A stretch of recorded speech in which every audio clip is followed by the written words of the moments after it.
SPF science. What your sunscreen label is actually telling you. You see words like SPF, broad spectrum, and water resistant on a sunscreen bottle, but what do they actually mean?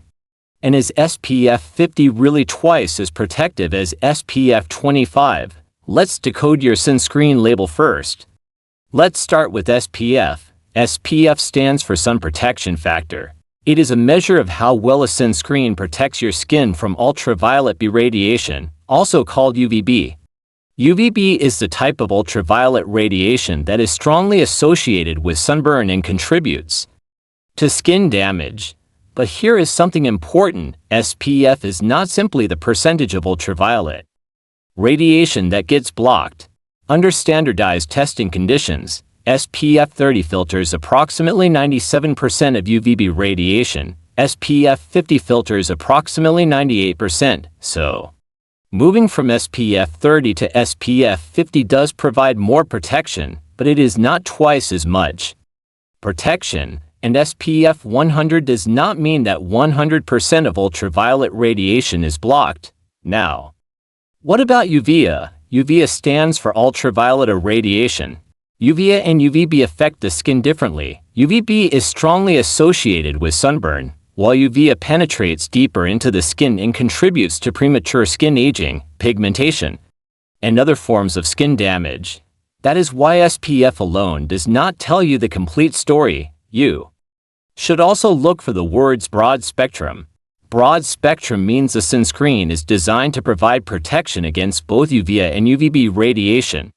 Depending on where you live, you may also see additional UVA ratings on the label, such as PA+ ratings or a UVA symbol. So, should you choose SPF 30 or SPF 50? For everyday use, a broad-spectrum sunscreen with an SPF of 30 or higher is commonly recommended.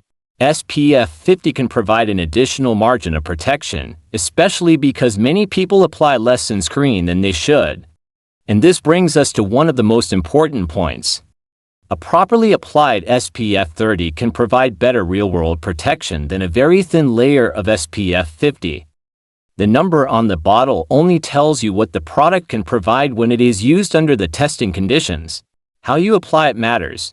Now, let's talk about water resistance. You may see the words water resistant on a sunscreen bottle.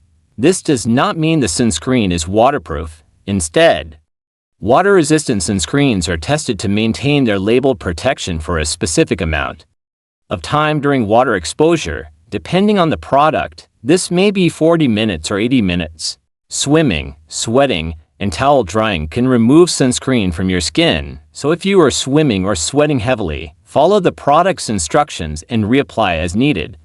And always reapply after towel drying. Now for the part that many people overlook.